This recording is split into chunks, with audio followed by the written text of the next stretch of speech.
Bonjour à tous, bienvenue sur Franck Info, ravi de vous retrouver, l'actualité vue par Franck Muller. Nous sommes lundi 21 février et je vais aborder comme thème principal le Canada. Alors, Trudeau, vous savez, le copain à Macron, est actuellement critiqué dans le monde entier pour son abolition de facto de la primauté du droit dans la lutte contre les criminels, du Freedom Convoy et donc toutes les personnes qui soutiennent leurs partisans. Au Canada, bien entendu, il y a de larges pans de la politique qui prennent déjà leur distance avec ce discours, ce parcours totalitaire. De plus en plus de provinces abolissent les mesures Covid et la vaccination obligatoire. Il semblerait qu'il y ait les ministres de 7 provinces sur 10 qui ont déjà annoncé publiquement qu'ils ne soutiendraient pas la déclaration d'urgence de Trudeau. Bon. Il y a des spéculations selon lesquelles Trudeau gagne énormément d'argent grâce aux vaccinations qu'il pousse avec tant d'acharnement. Cela avait été rapporté par le docteur Robert Malone sur le sujet. Il a expliqué qu'il y a des soupçons d'un conflit d'intérêts,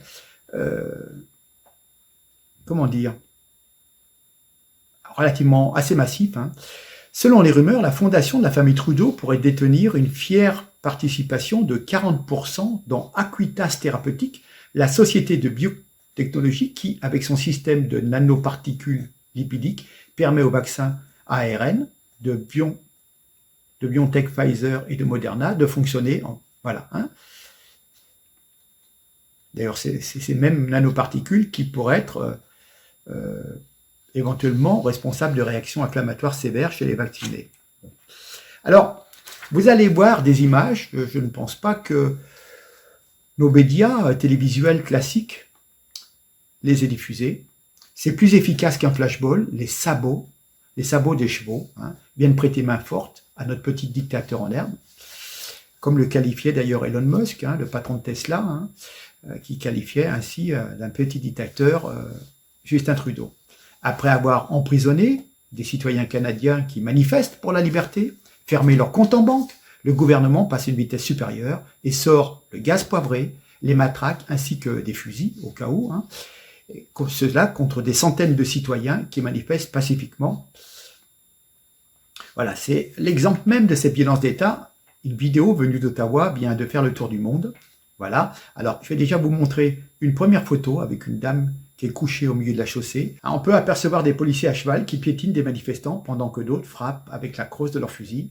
Et au milieu des citoyens piétinés, une vieille dame handicapée en déambulateur que l'on aperçoit en rouge, venue défendre l'avenir de ses petits-enfants. Elle s'est retrouvée sous les sabots de chevaux qui pèsent pas loin de 500 kilos. Voilà.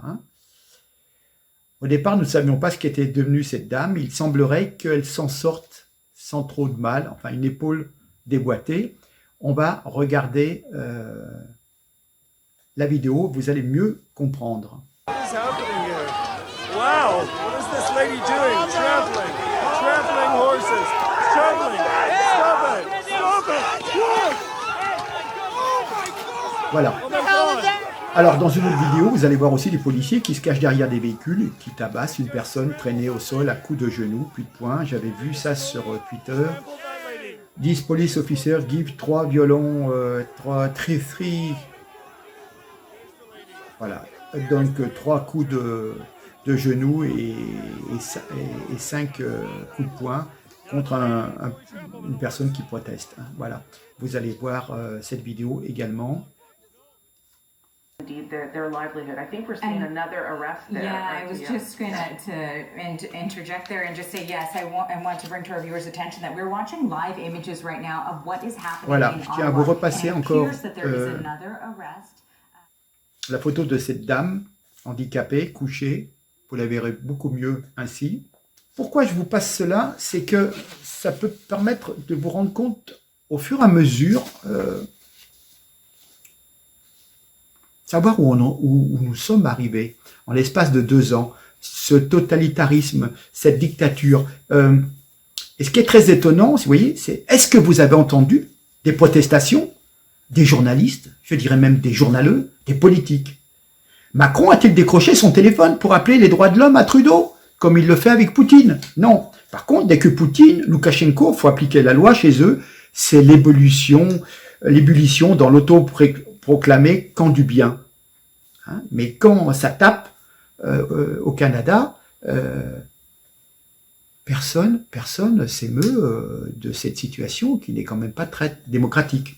Voilà. Chez nous, on a connu le même silence quand Macron faisait borgner les gilets jaunes, ayant délibérément choisi d'équiper la police d'armes destinées à blesser grièvement, en changeant les projectiles des flashballs. Voilà. Et puis, on change de munitions quand c'est pour aller dans les banlieues, pour que ça blesse moins nos délinquants des cités. Voilà. Hein. Idem, récemment, dans ces derniers samedis, pareil pour les convois de la liberté français. Alors, j'ai essayé d'en savoir plus sur ce qui se passe au Canada. C'est très contradictoire. Il semblerait déjà que les policiers qui viennent taper sont des policiers qui viennent plutôt du Québec, car les policiers d'Ottawa ont plutôt sympathisé avec les manifestants. Voyez ? Donc on est obligé de faire venir des forces d'ailleurs.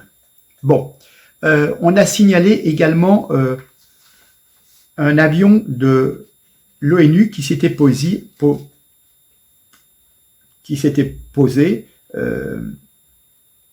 C'est très très bizarre ce qu'ils venaient faire ici, l'OTAN, l'ONU, etc., ce qu'ils viennent faire au Canada. Également, on a pu voir une voiture de policiers occupée par des policiers américains de Floride qui circulait, qui se rendaient en direction d'Ottawa. On se pose la question de qui sont ces gens. Compte tenu de la répression féroce, on peut évidemment se poser la question qui sont derrière, qui sont sous les casques et sous les armures de ces policiers. On ne sait jamais. Alors, j'ai des informations contradictoires. Il semblerait que, après 3 semaines d'occupation d'Ottawa, la place centrale du Parlement, ils aient réussi, à force de gazer les gens, à faire évacuer. Ils vont saisir certains véhicules. J'ai vu des photos de véhicules sur des dépanneuses. Il y aurait 76 camions, caravanes, etc., qui seraient saisis. Il me semble qu'il y a plus de 2 millions de dollars qui ont été saisis sur les comptes. Et puis voilà, donc on va étudier les vidéos pour repérer les personnes qui se sont exprimées, pour aller les poursuivre chez eux, les assigner en justice, leur mettre des pénalités, des amendes, etc., simplement parce qu'ils ont voulu manifester leur mécontentement. Voyez, soyez bien à l'écoute. Ça nous montre peut-être ce qui va nous arriver si nous n'arrivons pas à inverser cette emprise mondialiste. C'est surtout cela que je voulais souligner.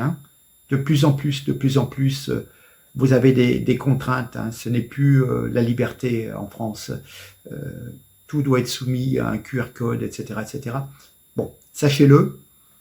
Voyez ce qui se passe avec nos amis canadiens, avec nos cousins canadiens. Et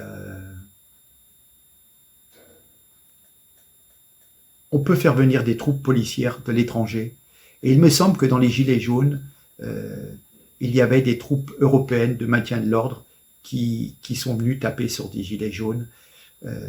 Comment ça s'appelait? Eurogendarmerie. Et vous avez des personnes qui ne parlent pas notre langue, à qui on donne mission d'aller taper. Et je me pose la question si au Canada aussi, donc, ils ont fait, on en est sûr, ils ont fait venir d'autres provinces, des gens, donc des policiers, qui sont venus taper sur les manifestants. Voilà. Enfin, vous avez les images, elles sont parlantes. C'était chaud, quoi. C'était chaud. Voilà. Écoutez, je vous laisse en tous les cas.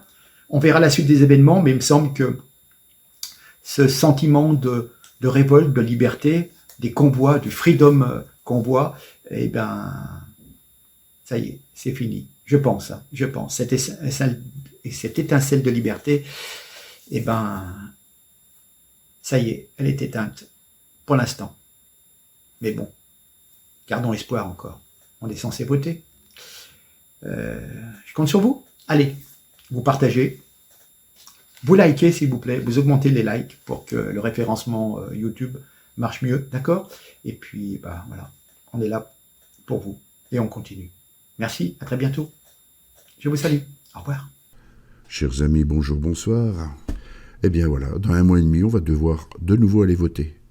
Vous vous rappelez aux dernières élections, il n'y a même pas 5 ans? eh bien on avait le choix entre Marine Le Pen et Macron. Et ceux qui n'allaient pas voter disaient « Je ne peux pas choisir entre la peste ou le choléra ». Eh bien, du coup, qu'est-ce qui s'est passé ? Eh bien, nous avons eu le Covid-19. Hein. Eh bien, si vous n'allez pas voter, soyez pas étonnés que cette fois, on ait le Covid-22.